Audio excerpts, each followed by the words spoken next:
driven by curiosity, the idea of solving problems, that there's an awful lot that our two organizations have in common. So I thought before we start, maybe since it's been a while, we should just go right around the table and introduce ourselves, particularly how long we've been associated with Ecophilia, and then we'll introduce Larry and let him take it away. So Brady, the new guy.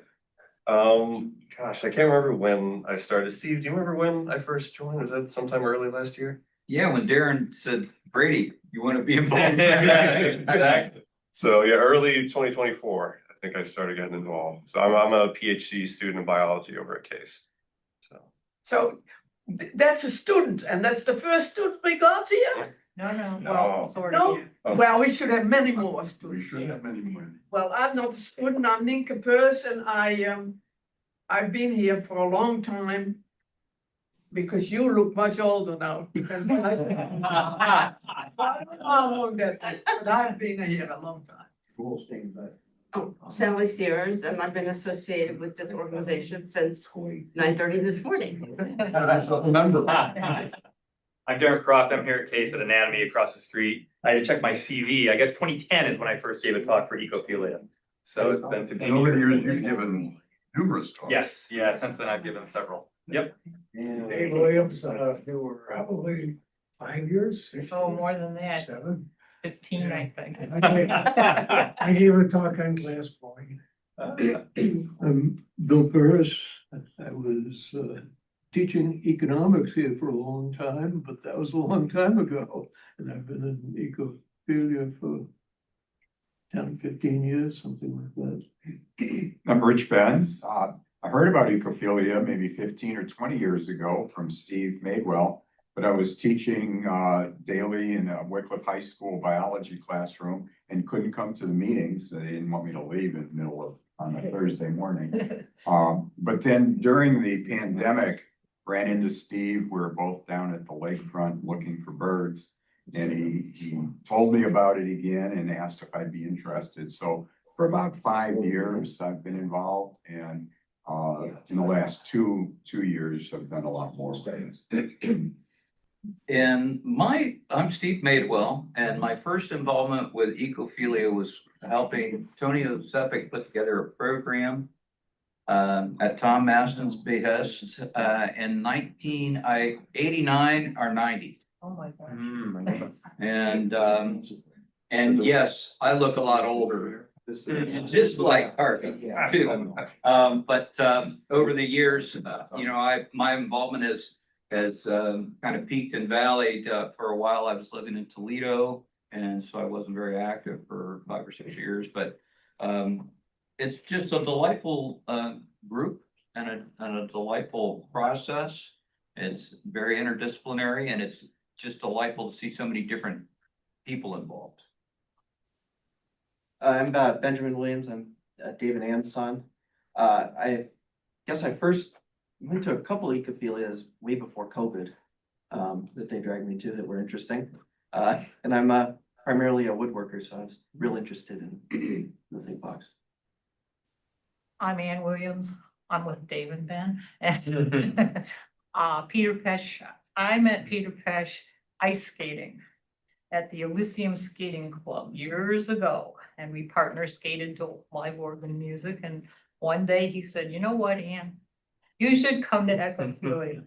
So I did, and I don't know how. Maybe 15 years. It's been a long time, and I'm really happy to be here. And I sort of feel the presence of Peter somehow.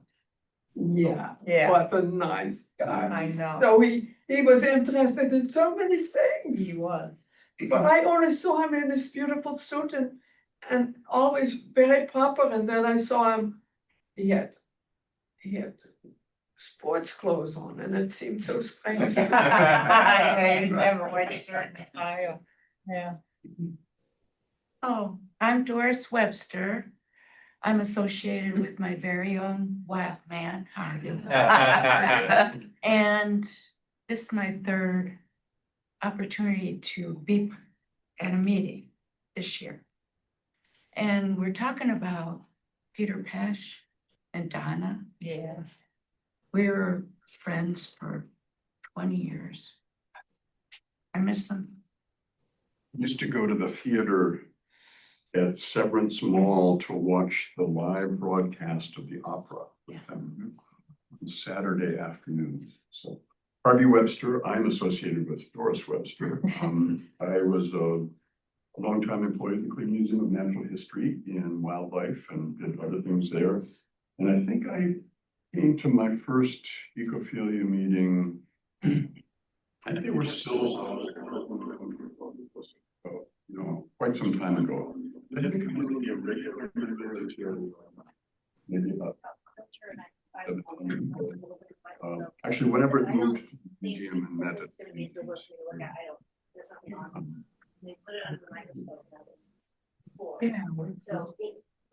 here.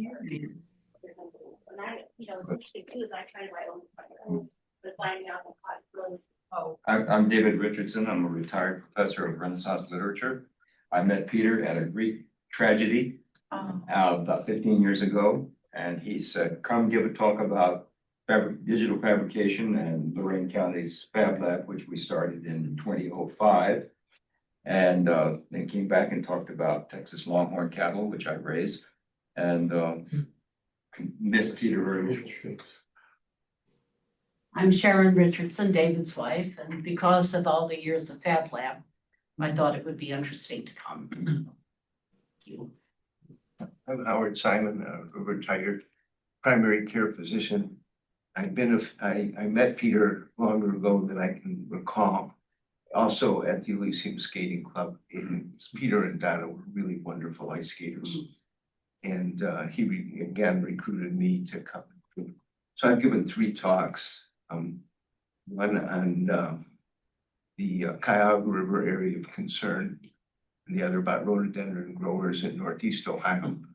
And my favorite talk, which I want to give again, is on shoes and how they can affect the pain in the lower extremities. Outstanding. Good. Okay, before I introduce Larry, and then he can elaborate on his introduction. Just we have a public service announcement that our next meeting of Ecophilia will be at the Ecophilia Speakeasy. We had our trial run last month. It worked quite well at the Jolly Pizza, which is the old Barking Spider location. And we have Pat Billiter coming, and you'll be who's a member of Ecophilia, and you'll be talking, I think, about either Stebbins Gulch or Little Mountain, Stebbins Gulch probably. And you won't want to miss that. It's a fun and lively venue because you're in a bar. And what's more appropriate, because we always used to have adult beverages, as I recall, when we met at the museum at lunch. So without further ado, That evening, later in the day one? It's 5 o'clock. Yeah. Yeah, 5 o'clock at the Jolly Pizza next month. Okay, it's a great pleasure now to be able to introduce Larry Sears, and Larry is the one responsible for organizing all of this morning.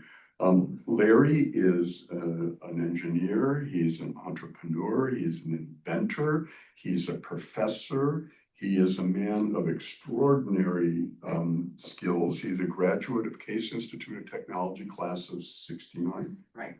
And soon thereafter, he decided that he didn't want to apparently work for anybody else. So he created his own company called Hexagram, and ultimately came up with many, many innovations in remote reading of utility meters, and created a whole very, very, very successful business. Sold that in 2006 and returned to Case as a professor. Lecturer. And you just retired. Yeah. You just retired this year, right? Right. But so had this distinguished second career as an educator. But his was the brainchild of creating this makerspace and a space for problem solving and creativity and entrepreneurship here on the Case campus. And Sally and Larry were the ones that made it possible with financial support and conceptual support. And that has led to what we see here today. And he's going to be telling us that story. I have to say, on a personal note, coming from the Cleveland Museum of Natural History, that These two are among the most significant and important donors to the museum. And if you go to the stunning new campus of the museum, the one brand new wing, the dynamic growth wing, is the Sally Zlotnick Sears and Larry Sears dynamic growth wing. Did I get right? You got top billing, right?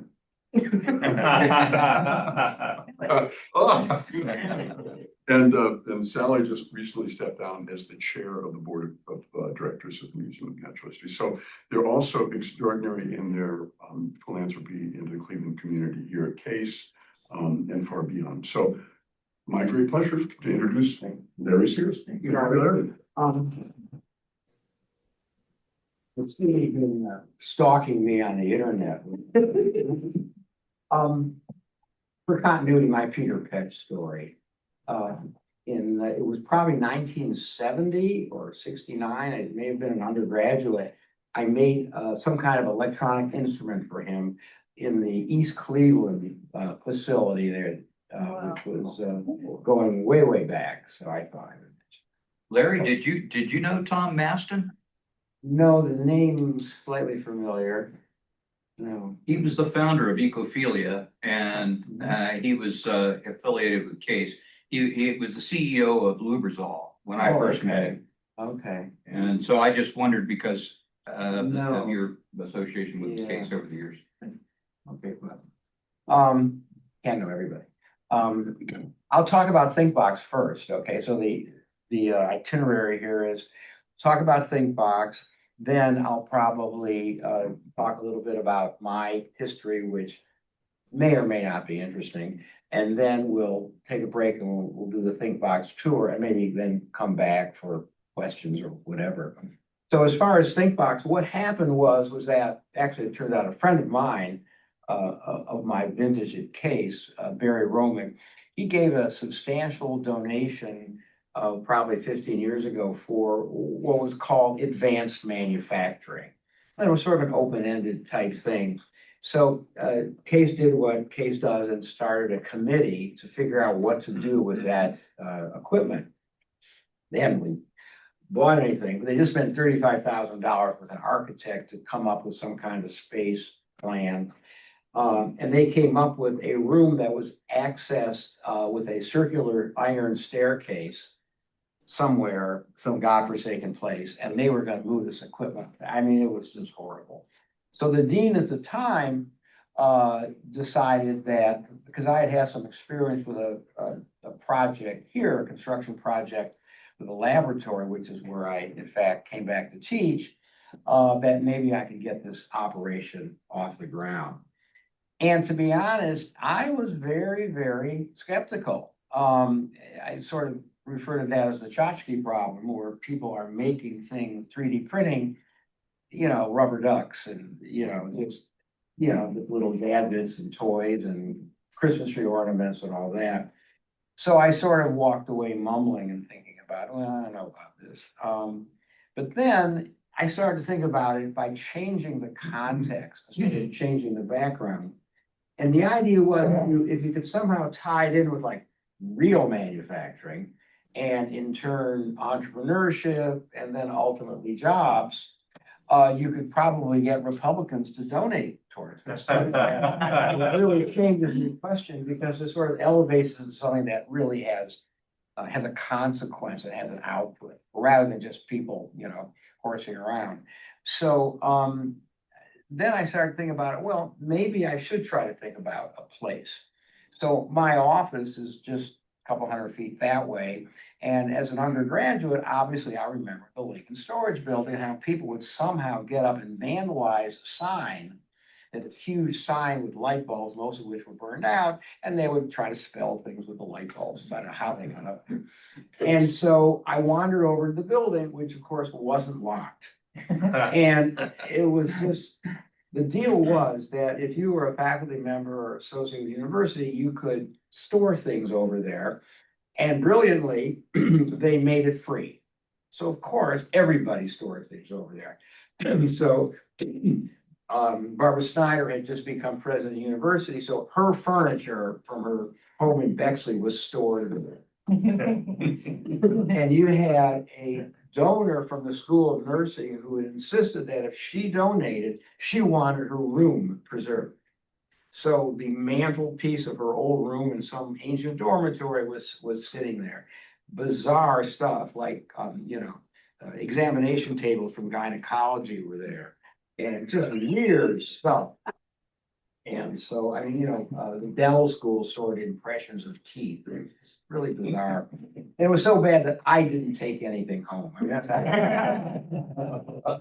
but magically, the building really had the excellent infrastructure. Because I didn't think there was any asbestos. In fact, there wasn't even any electricity. The building wasn't heated except for a little area on the first floor. And so the floors were either 11 or 12 inches thick, so that was great for machinery. The asbestos was actually a big deal. And then it had low floors. If you think about warehouse space, you have high ceilings, 20, 30-foot ceilings, like this useless volume, you have to heat it. And the other interesting thing is that the top floor was just slightly below the designation of a skyscraper, which meant that the building code was much, much more relaxed. You didn't need water pumps.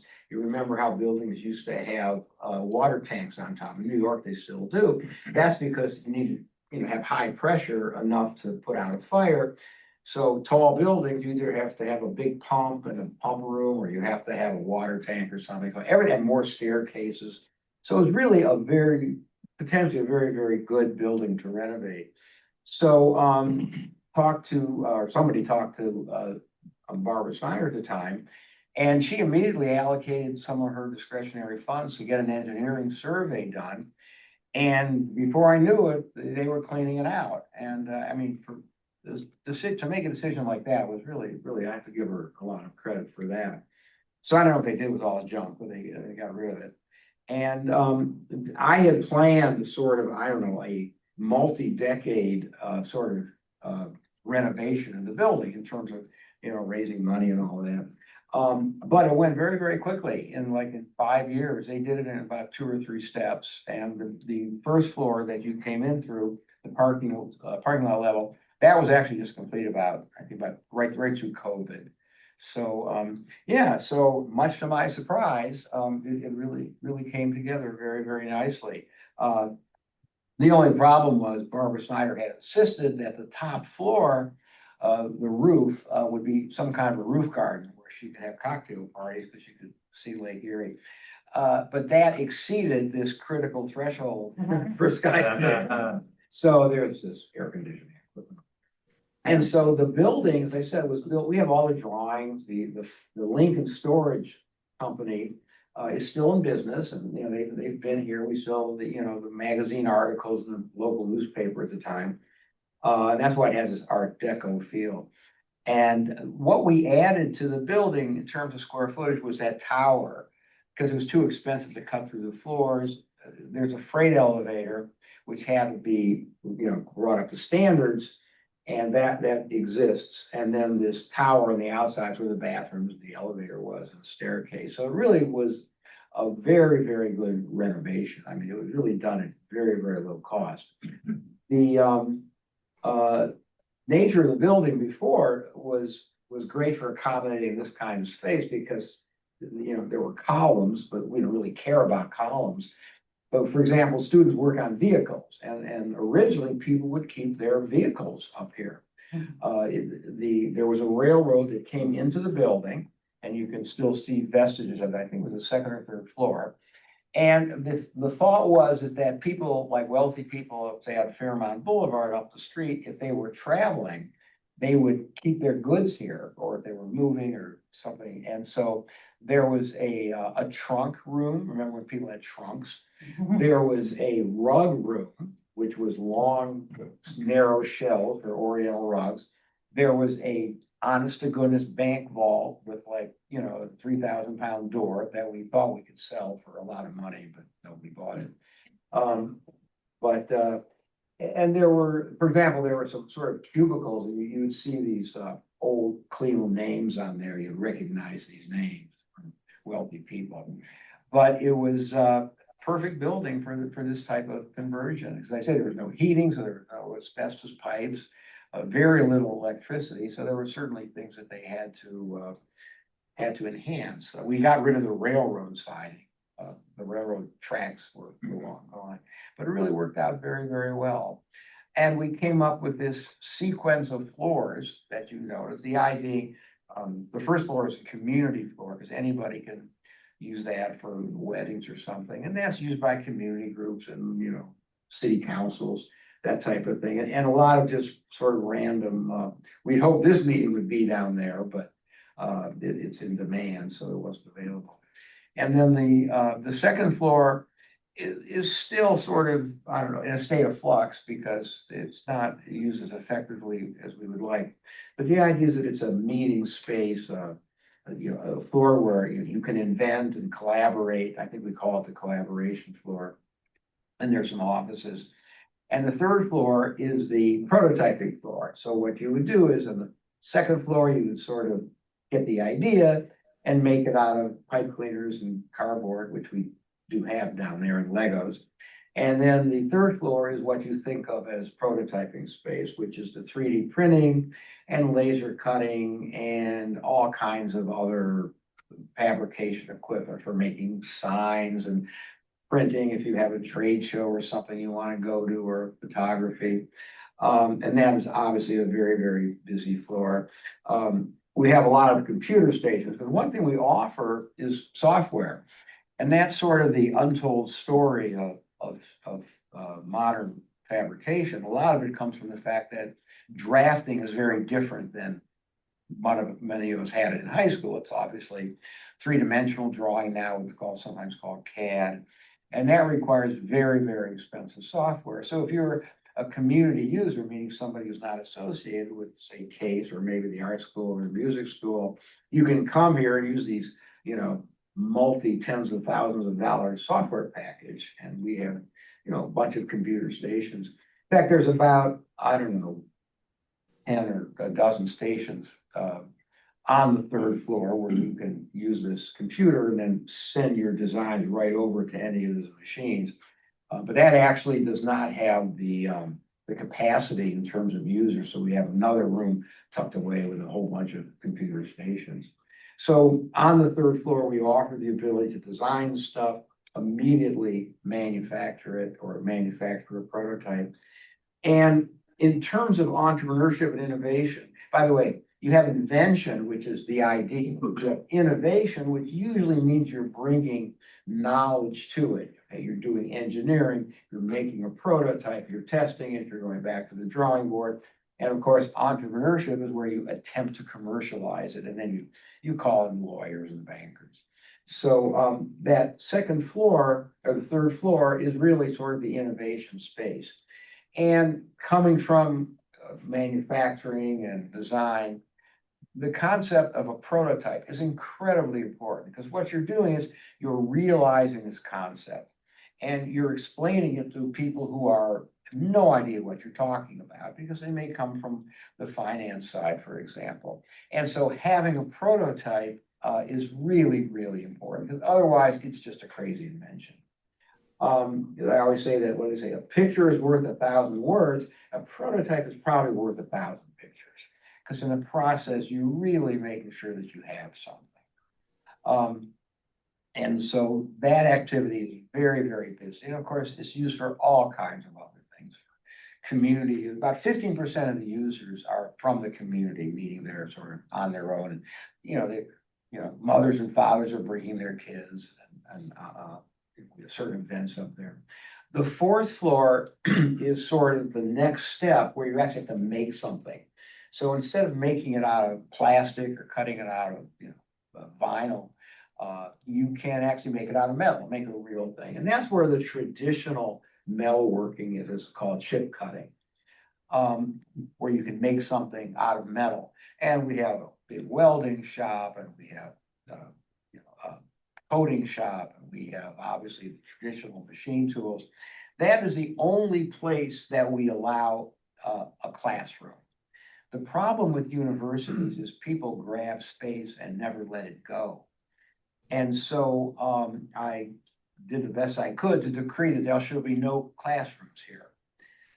And that, except in the first floor, where we can move in, a bunch of chairs for, say, a musical performance or something. We don't have classrooms because we don't want to be taken over by the registrar.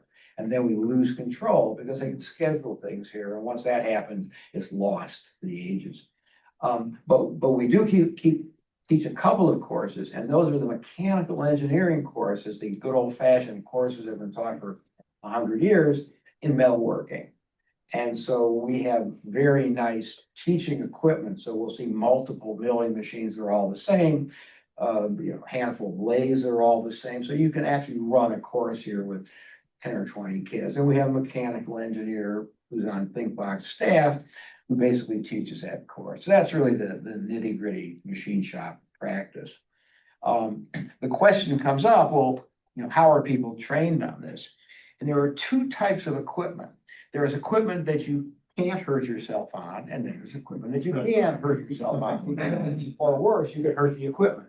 Okay, is that? So the third floor, as I mentioned, is things like laser cutting or 3D printing, and you can't really do any damage there. Because these are just little tiny motors, and you just stick your hands in there and nothing will happen, or it's interlocked so you can't get into trouble. We have some significant equipment there, like a water jet cutter, which you could easily, cut off a limb. But even that equipment is well protected. So on that equipment, it's a very cursory process to be able to use that equipment on your own. And by that, we mean you can design something and then you walk in and maybe a TA, an employee will take it and help you with it. You can stand there and watch the machine, or you can program the machine yourself, whatever you want. The fourth floor equipment is very different. That's obviously very, very hazardous equipment with welding and safety glasses, and all kinds of things going on. So that equipment, the process is you spend a couple hours online with some material we provide. Then you come and you get checked out, and you get an accommodation badge that tells you you can run a bandsaw or this machine or that machine. So that's the process. So for a 19-year-old person from the community to have access to a couple of $20,000 milling machines or lathes, I mean, that's just an incredible situation. A lot of where some of this came from is starting a business that I'll talk about is access to equipment. For example, I needed an electron microscope for some odd reason, and where do you get that? Case wasn't very helpful at the time. I ended up finding somebody at NASA, but this concept of making equipment available to industry, which is, again, going back to the ability to realize a prototype or something is really, really important. And that's where the entrepreneurship side comes in, which we'll talk about if we go up the floors. So, but that's the concept of how people use this equipment. And of course, a lot is done online. And we teach courses, a whole series of courses on the various machinery, where we try to get, more people together and do it at one time. So, if you want welding or different kinds of welding, you can, it's available. I should point out is everything is free. Okay, but the only exception is obviously if you use, say, plastic 3D print something, and sometimes we get donations, even that we can usually help out with. And we have various grants and some other sources available if necessary. So we provide these systems to companies who will send some people over, to individuals, in the community, and of course our students in terms of projects. Another driver is that I feel that we're teaching engineers, obviously among many other people, they should at least have some concept of how the thing that they design is going to be made. I had an uncle who was a tool and die maker and went into selling machinery. And when I was like in junior high or high school, he would take me around to these shops, and the ability to just stand there with your hands in your pocket and watch is just so important. And then I could ask some questions like, what did that machine do? Or how did that machine work? And just this concept of familiarity is really, really important. When I started my business, the plan was to what was called design and build. You would find somebody who needed something, a machine or a control, and you would design it for them. So the idea was that I was already sort of on my way and I could talk about, okay, so you want to modify your, whatever, your milling machine for this. At least I sort of understood what a milling means, when I've seen one. And this type of stuff is really, really important to give you sort of this commonality or basis of engineering. And it's not just engineering, obviously, or not, say, electrical or mechanical. You know, even chemical engineers have to understand how do they design piping and all that. Well, you go back to the same software that you use for, say, 3D printing, and that same software is used for designing piping systems, you know, arranging how do you build a refinery. So all that sort of goes back to our primary purpose, which is not to provide 3D printing for local artists, which is obviously very important to local artists, but it's still an educational institution ultimately. So we try to service our graduates. A lot of course, what engineering involves is projects, either for capstone projects or for individual courses. And so the 5th floor above this machine shop course is sort of the project floor. Before we talked about ThinkBox, we did a little survey to find out what students wanted. And along with the ability for students in non-mechanical disciplines to learn about fabrication, a lot of it was simply meeting space. And I was thinking back, I remember seeing students doing projects sitting on the floor because they didn't have a room.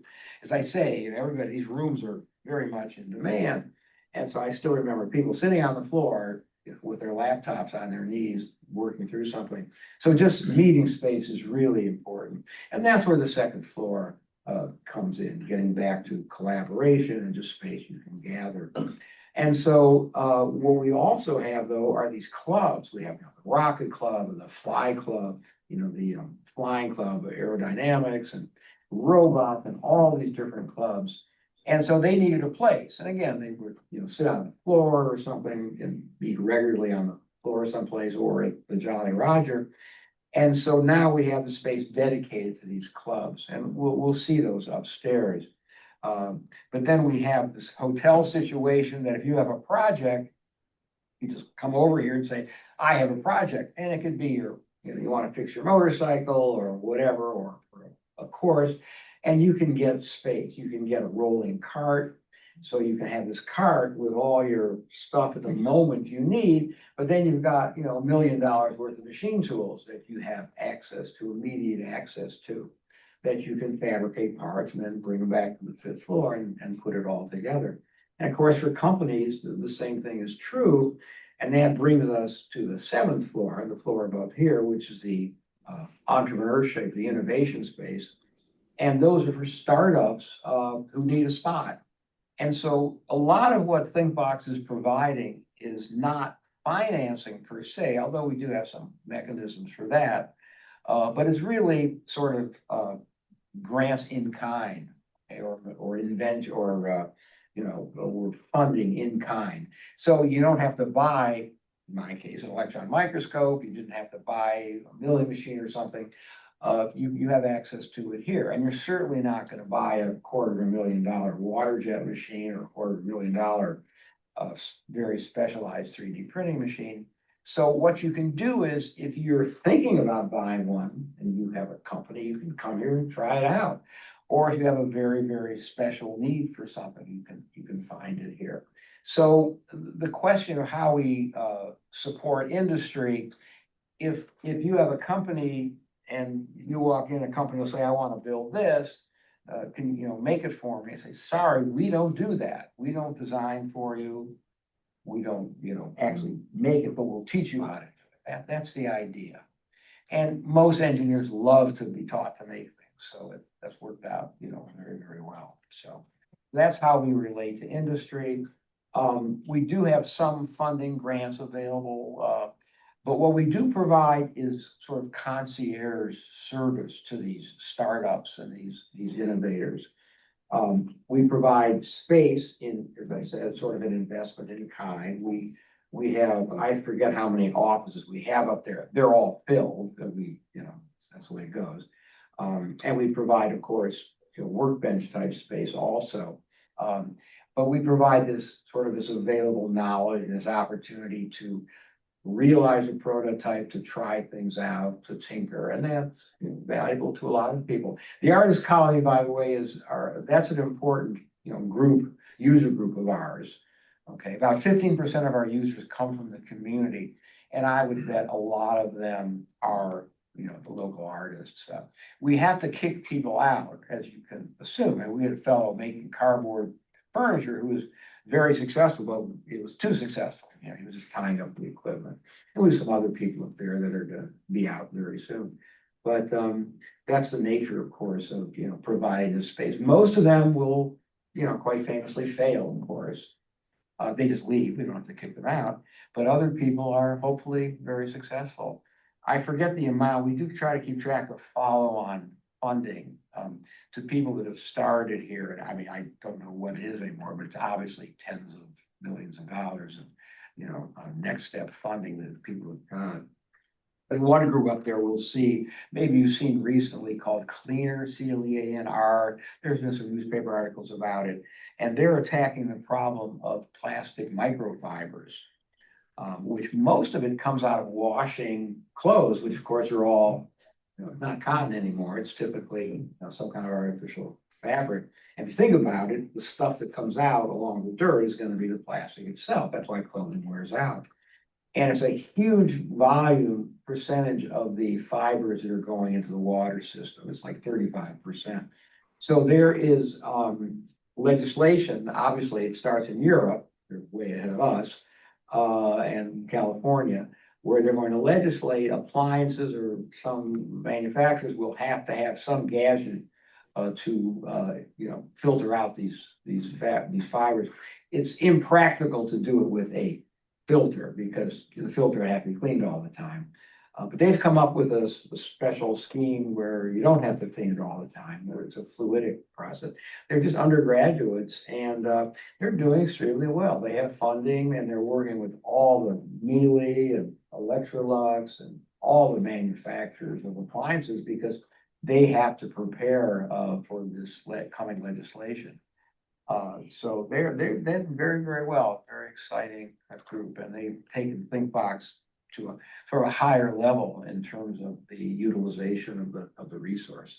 So that we're pretty excited about that. Hayes bought a building across the street.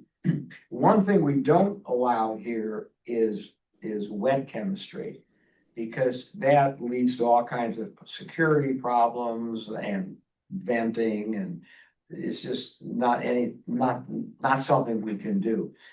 If you're a budding chemist, the engineering department does provide space for you someplace. But in general, an entrepreneur working in biological sciences, we can support them, but not to do that kind of development work here, with lab hoods and that type of thing. But that space across the street, that's exactly what they provide. So whereas our space is nominally free, their space is, I forget what it is, but you can imagine. I mean, it's very high in space, and they have a instrument depot and all that. So that's a big deal. I don't know, it's like 25,000 square feet of incubator space. So they sort of are an adjunct to ThinkBox now. So the fifth floor we'll see. The sixth floor is this floor, and this is the only floor that has this sort of level of interior design. Okay. And the idea here is that you can, if you want to think about it, this is where the concierge activities take place in terms of sort of commercializing the investment. So we have a patent clinic a law clinic where you can get a patent. The patent office allows law students to do the work if there's oversight by, obviously, patent attorneys. So you can get a patent made for just the fees. It's basically free. For your startup and by meeting with the law school. So we provide all that kind of space and, just the standard innovation space with the phone booths and big screens and meeting. We have a couple of meeting spaces like this. And we have offices around here also on those, where you can just reserve space to meet with, say, an investor. So that's why this room is a little bit different. And then the top floor is the incubator, and that's just a mess. Okay, that's the idea. We also worked very closely, worked out very, very well. As I said, at the conception of this, I really wanted it to be tied to business and make a connection. And we didn't really figure out how to do that. And then the Veal Foundation came along, and they left a lot of money to do exactly that. And so they have an office on the 7th floor, and they actually have quite a big group now of people who work with local companies. They have competitions. Maybe you've heard of the Morgan Thaler Foundation. They fund some of these, rather lucrative competitions for startups. And so they are sort of our adjunct in terms of providing this linkage to industry and entrepreneurship. And they give all kinds of seminars and forming and, meeting where you can just, talk to vendors, maybe work with investors, work with patent attorneys. So they really worked out to be a very, very valuable sort of companion organization. So, and as I said, they're headquartered here. So in terms of usage, I said about 15% of the people do not come from the university, which we're pretty proud of that. That's sort of our give back to the community. We average about 60,000 users a year. That's not visitors, that's users. So those are people who come here and make something. Now, of course, there might be multiple visits. We've had, maybe if you came in through the tunnel that connects us to campus buildings, actually a bridge, it's not a tunnel. We have a counter there, and there have been over 650,000 people have come through here. That's a lot of people. But a lot of those are tours. I mean, not like this, but like potential students. And we've had a very significant impact on enrollment here. At the same time, we managed to keep up standards.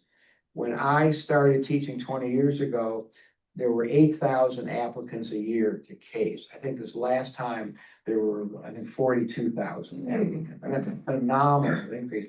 And there have been articles about the demographic cliff and that all these colleges are closing and all that and suffering. CASE is doing really well. When I started here, there were 8,000 students here. Now there are 12,000. So CASE is bigger than MIT. So it's really, and the standards are still high because, of course, with more applicants, you can keep the standards high.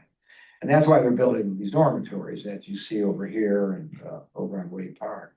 So they query undergraduates and why they came here, and a very significant number, like a third or half, made their decision based on ThinkBox. Now those are probably a lot of engineering students, but hopefully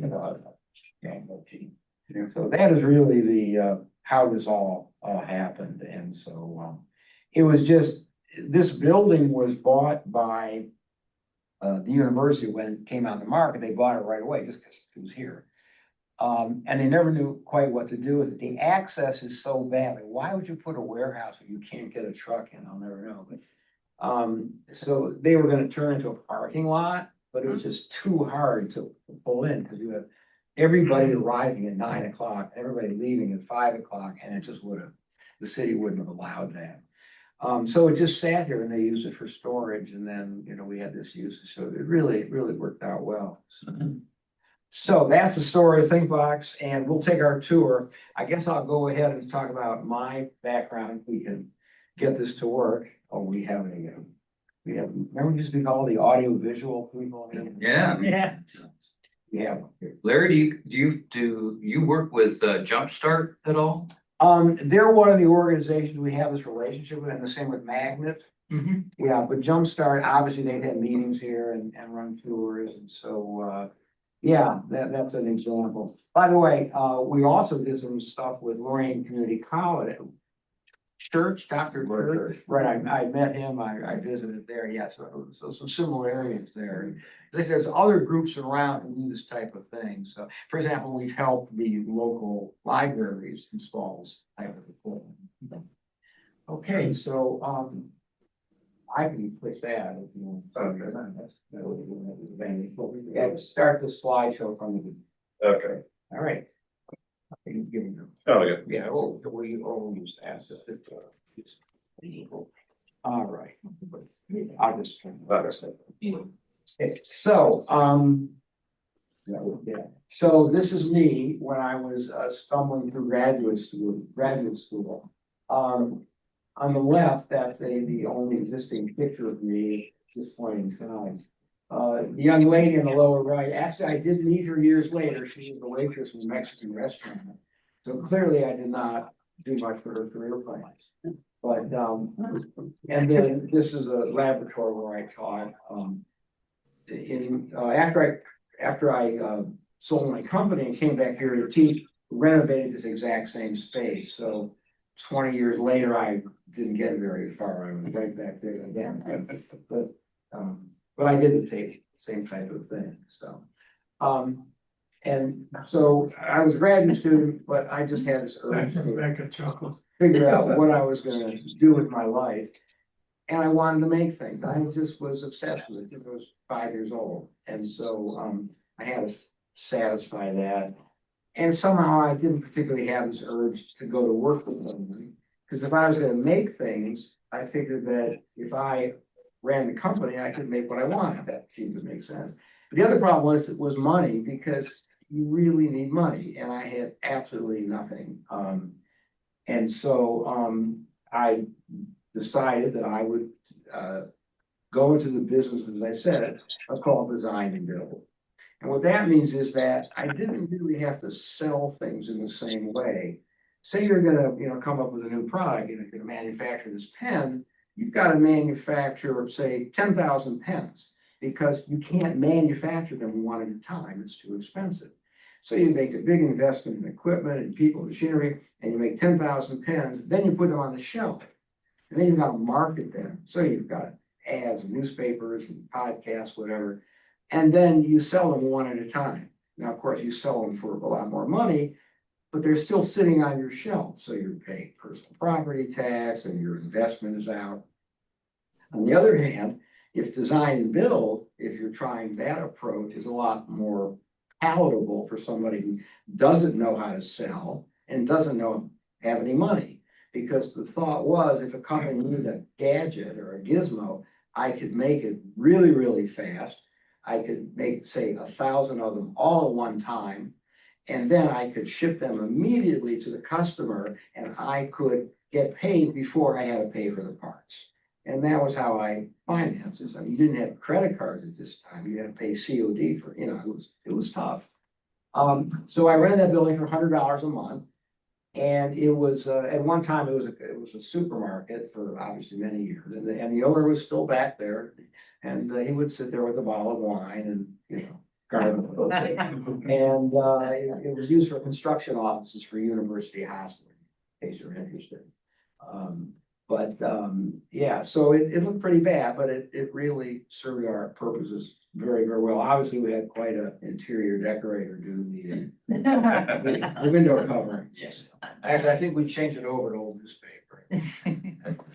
This is what it is. I happen to have a picture of the inside. That's the front door, as you can see. And it had various street people and students, and people would come by and, they would help put things together. And you can see what was going on there. That was my workbench. If you look very, very carefully, this is a cursor here. If you look very, very carefully, you will see a large light bulb hanging there on a ring stand. And that's because I was doing a lot of work for General Electric. This did not develop the way I thought it would. I thought, again, I would make 1,000 of something, ship it to a customer, and then I could sort of make money while I sleep, because I would have little elves on the assembly line putting stuff together, but it didn't quite work out the way I was planning. This is our chemistry lab here. This where we made printed circuit boards. The EPA must have loved us. This was a little homemade tank where you would use acid to make circuit board. This was actually a sheet metal shear, which somehow we got down the basement. That was the bathroom. But it really worked out perfectly. It was wonderful, because you know, I mean, I lived in the neighborhood, I would work here all night because I still had this TA position going on. So what happened was, as I said, General Electric was up the street, and how I got involved with General Electric is another story. They had a fellow who was what was called their instrument lab, where they would make one-of-a-kind machines for General Electric. This guy was an alcoholic. So I met him, and he really didn't want to make anything at all. He just wanted to drink. So he said, I'll tell you what, he said, well, I get the orders from our engineers and our scientists, and I'll give them to you. You make the stuff, give it to me, and I'll hand it back to them, and you bill me. So he was perfectly happy with this arrangement. And so I made a lot of stuff for General Electric. These are like big test equipment, and this was some kind of analysis. There was a big light, a long skinny light bulb here, and a motor would move this threaded rod. You can see the light bulb back there, and it would scan it to see if the light output was consistent over the length. And this was not for General Electric. This was for use for induction heating. This actually was for General Electric, but it was actually for IBM. And they had one time made copy machines. And so there was this complicated solar photovoltaic cell arrangement here and little cranks and stuff.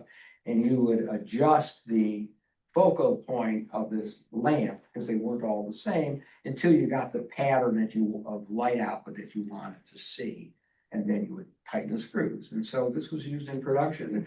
We made, I don't know, like 5 of these things for IBM. That was pretty exciting. And, you know, frankly, this is a low-cost operation. I was the engineer, so I really didn't have to hire too many engineers. So, I mean, yeah, I didn't really sort of not pay myself, but this was the most lucrative business I ever had. I mean, you know, I was 25 years old, and boy, did I make a lot of money in those days. And I loved it. I just couldn't get there fast enough because everything was, you know, new and exciting. And I could walk into companies and say, oh, you need a machine to do this or that. So it was a lot of fun. This was a weighing scale, you know, used for taking inventory I remember the name of the company was Ohio Counting Scale. And this was made for a company that using electrochemistry. These were actually drifting around case. It's called a potentiostat. This was for Monsanto, oddly enough. I forget who. Oh, this measured the diameter of a steel strip. So it made all these interesting things, and eventually moved out from this space, which became this space, which is the Murray Hill Market, which is very upscale now. I'm sure their rent is more than I was paying. I did give them a bunch of pictures of what it looked like when I was there. And then moved out to Beechwood. This turned out to be, from a business standpoint, a very interesting transaction. The SBA at the time had a program where they would pay for, like, provide certain loans at very low cost for equipment, or in this case, a building. So this worked out very well, because when the business was struggling, which it was doing all the time, banks would only loan you money with collateral. So it turned out that this actually became the collateral, because I mean, I would go decades without paying myself. So, but since I own the building personally, I could collateralize the building at the same time, get some incomes. This actually worked out very well. This is now called In Motion out in Beechwood. I don't know if you've seen that. It's a very interesting organization that has facilities for people with Parkinson's. This is some more stuff we made, and it got very interesting. This is actually a rear view mirror that dimmed when the car behind you was shining lights on it. And this is sort of I'll talk about this more, the story of my life. This was very exciting. And this was built by a company that made bumpers for cars. So they had the inroad. So I would manufacture part of it and give the circuit board to them. And then the company burned down and they went bankrupt. So I mean, this is the problem with design and build. You don't control your destiny. I had no idea, you know, who to buy these things. I just sold it to this company that made bumpers. And so we would make things. This is a company to make heaters, and this is their heater controller. And this is actually for Keithley Instrument. You would think that Keithley would make their own electronics, but this was high voltage. It was a little bit different. I was very proud of this. This is the blend. Remember, people had blenders before they had food processors. And sort of like milkshake machines. And this is for wearing. You remember the wearing blender was like really popular. And this was Consumer Reports' #1 blender. And I was very, very proud of that. And we made the little control that goes inside. These are called the white goods in the industry, kitchen appliances. And this was another story, which I will get to. And then this was very exciting. This was the world's first computerized embroidery machine. There's a company in Cleveland, and you can see it over here. But they had offices in New York, of course, and Los Angeles. Then they were the biggest, still are the biggest provider of embroidery machines. And if you remember from day camp, you'd move the hoop around and you would sew. Well, there were machines, little tables that were sewing machines. They would make the needle go up and down. And the operator would move the hoop by hand and control the width of the stitch with their knees. So there were all these people who made bowling shirts and golf shirts, little ladies doing embroidery. But they were dying off. So Meister Graham, who was in the garment district downtown, was looking for somebody to do something about that. So we basically made what was the world's first embroidery machine, a computerized embroidery machine. So you could there's a digital audio cassette, if you remember the little miniature audio cassettes, and that would store patterns. So we had a primitive video camera that would look at, say, a McDonald's logo, the arches, and it would do the math to program that and store it on this cassette, along with fonts and other information, other patterns and logos. And you'd plug it into this machine, and then motors would move the hoop under computer control. And this was really successful. So Meister Graham became the Inc. 500, one of the top fastest growing companies in the country by virtue of this machine. And the deal was that we would make the electronics. Obviously, they just bought the sewing machine and they fabricated the tables. They had a big shop. But we would make the circuit boards for them. And we charged them $1,000 for the circuit boards. They would sell the machine for $10,000, and it just took off. And these ads were still out there until now. This goes back 40, 50 years. It used a very, very early microprocessor. This was programmed, in fact, not on a computer. The little microprocessor was programmed on a 1950s vintage teletype, chunking away electromagnet with a long 50 feet of paper tape hanging out of it. But it was very sophisticated for its day. It was incredibly successful. So successful that, bingo, after the first year, the company was bought by the Japanese, and that was the end of it.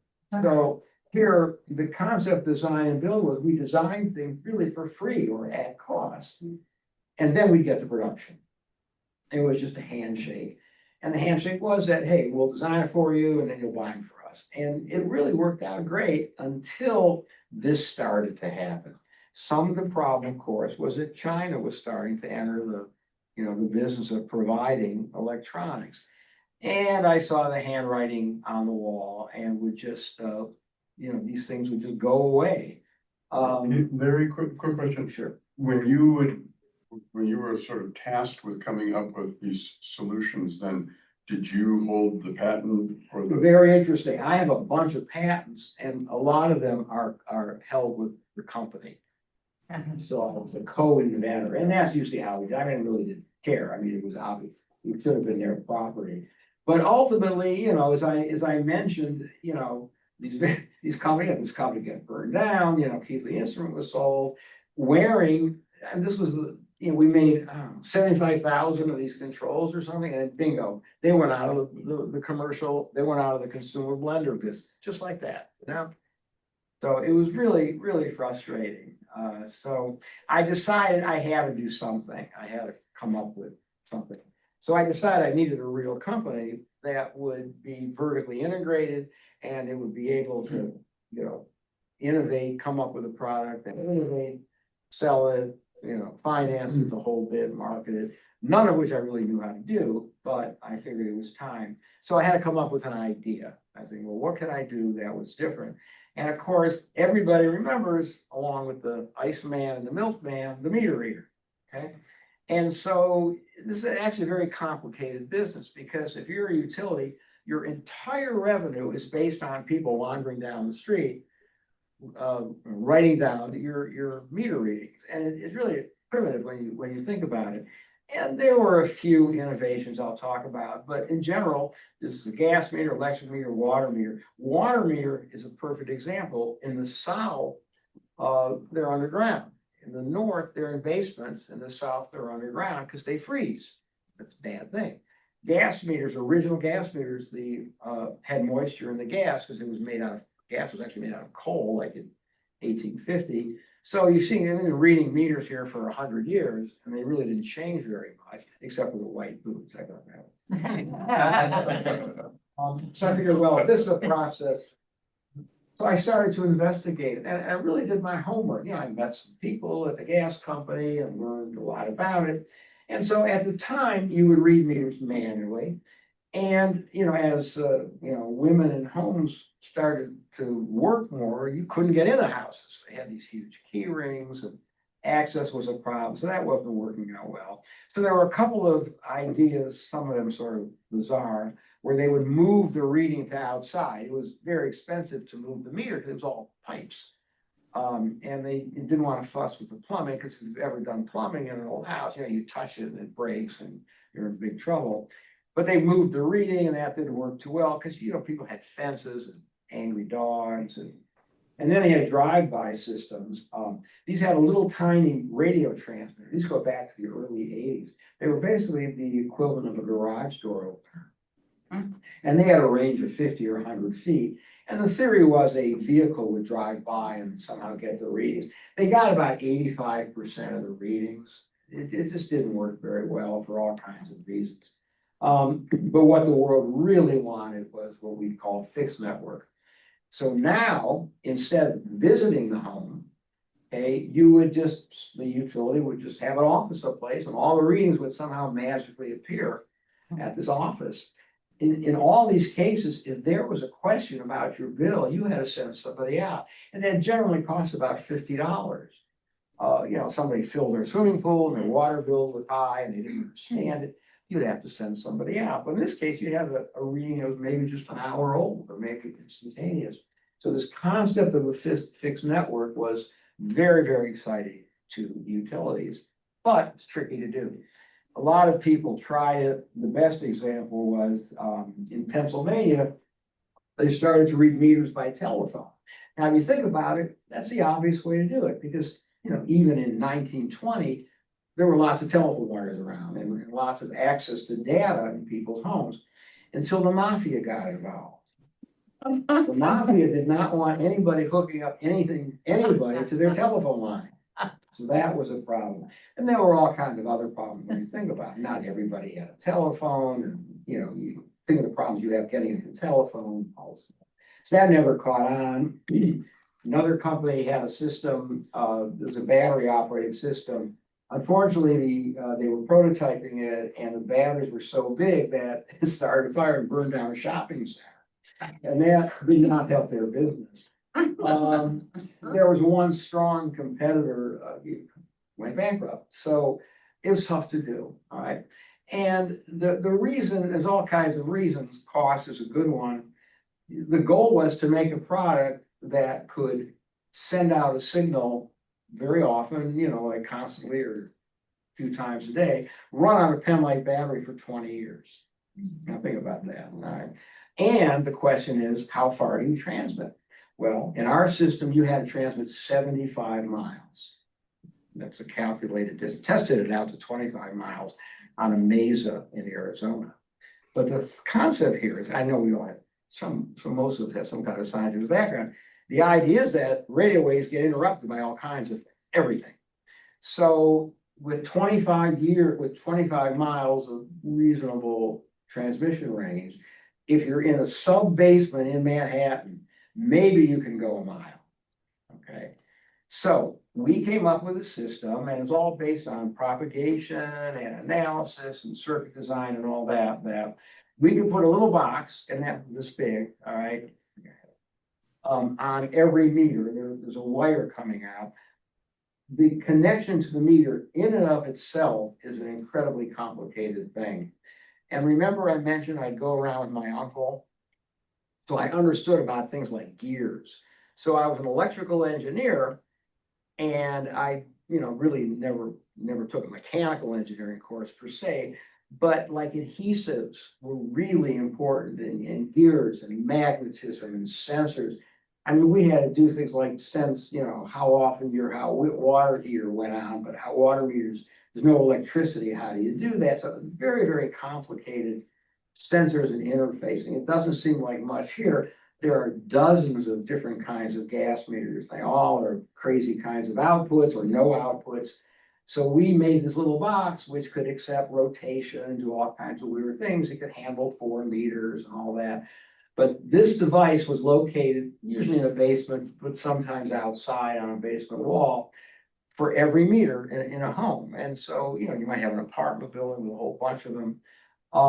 And so this device, as I said, could transmit theoretically many miles. In practice, we would put a receiver, which looked like this, on a rooftop on a 1 square mile grid. And going through the numbers, we predicted that that would work because we have redundancy. And it's sort of like, this is a DEI problem. We gotta be careful here. The idea is if we have enough diversity, enough ways of picking up the signal, then it'll be very, very reliable. For example, this one might transmit to this one and not transmit to the other, whereas this one might transmit and hit 3 or 4 of them. And this is all worked out probabilities that it was calculated that the probability of any one of these things picking it up of any one transmission was maybe only 25%. But we transmitted many times and it would hit maybe 3 or 4 or 5 of these things. Sometimes it would hit one the next city over, and we didn't care. That the probability was extremely high, like 3 or 4 decimals, 99, and then 3 or 4 decimal places or something of 9s.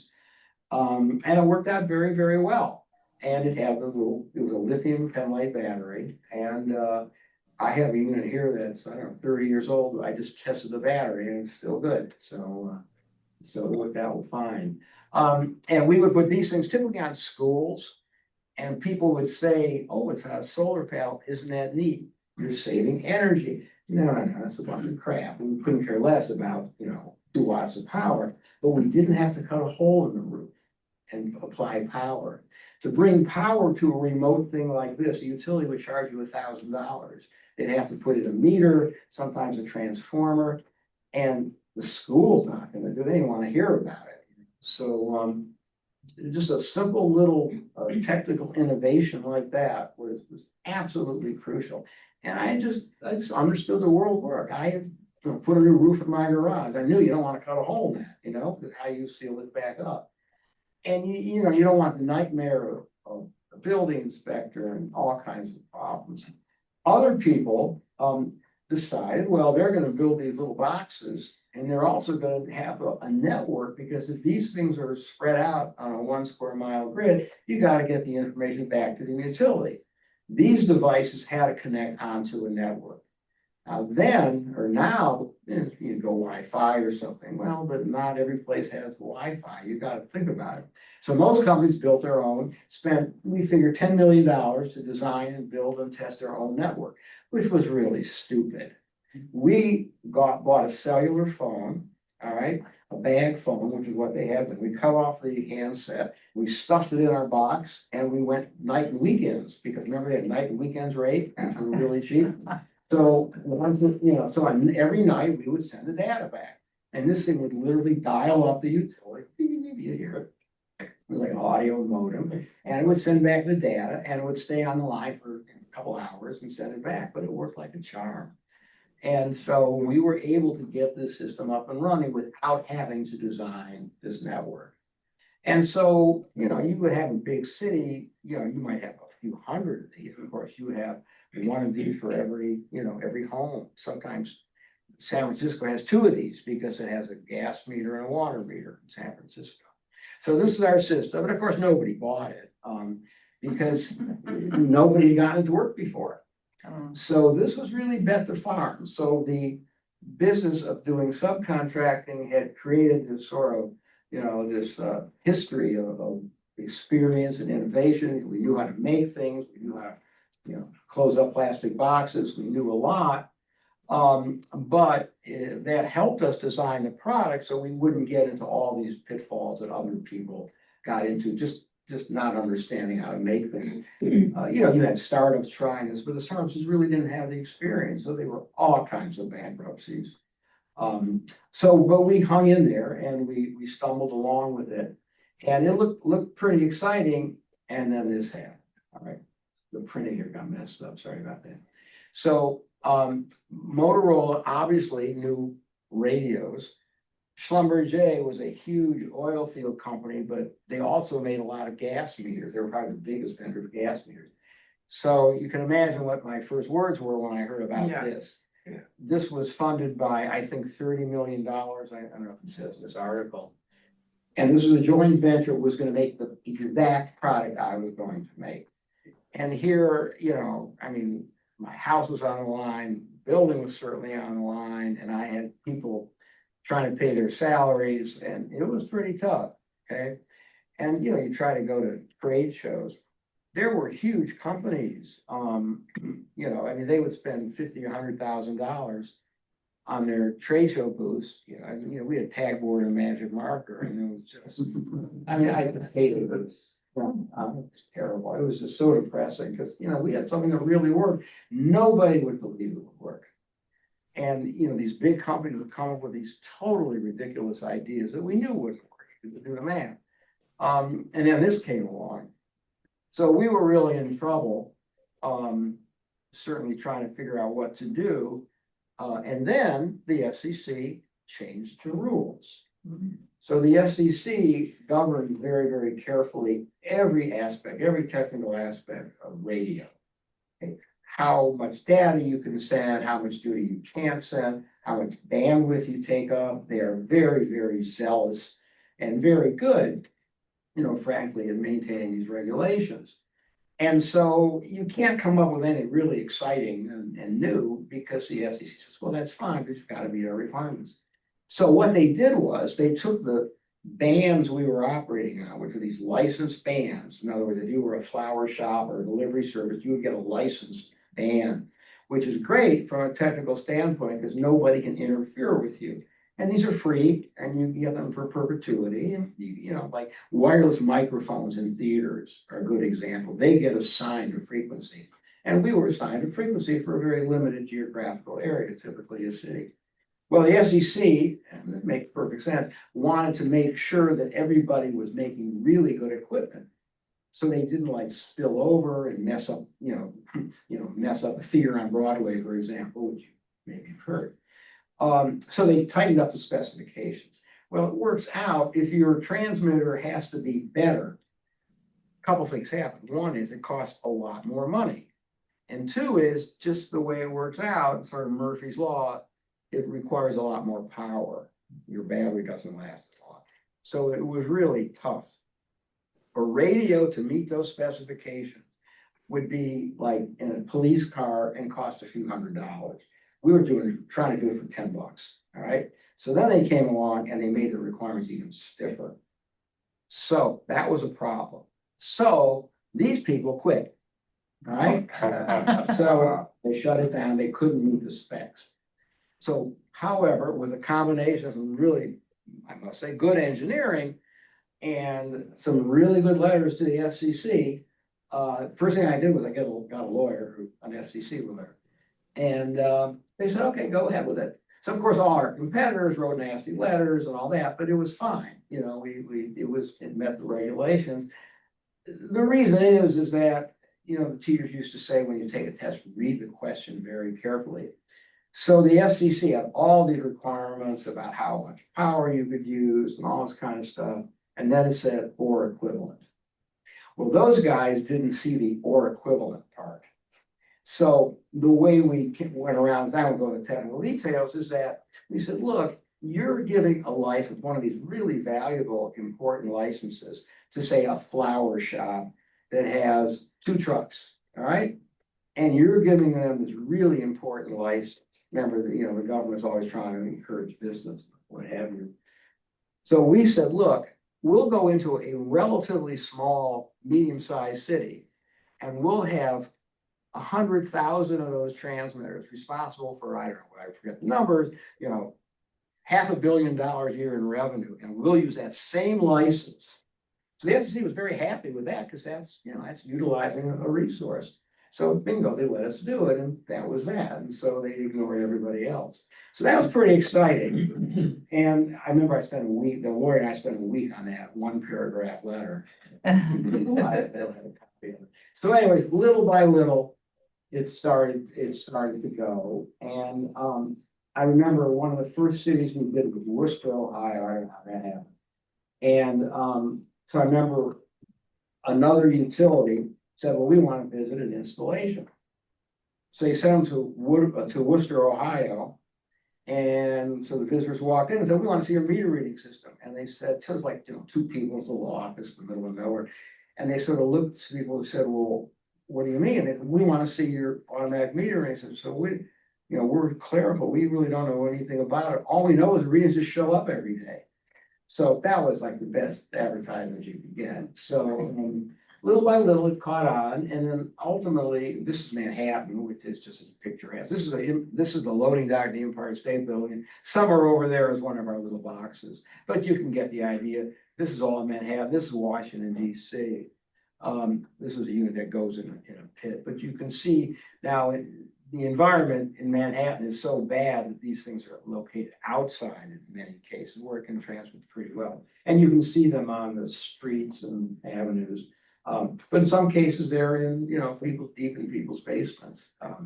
But it did work. And, you know, like in DC, you know, like, as I said, like well over 99% of the readings come in, and that includes, you know, vandalized units and malfunctions and all that. So that was it. And that was the end of the subcontracting, and pretty much focused on this. As far as what happened,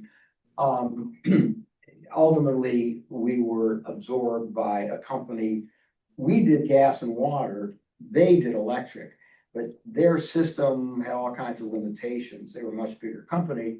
So they had some big programs, mainly Southern California, which they really couldn't meet the requirements. So they bought us so they could fill out their product line.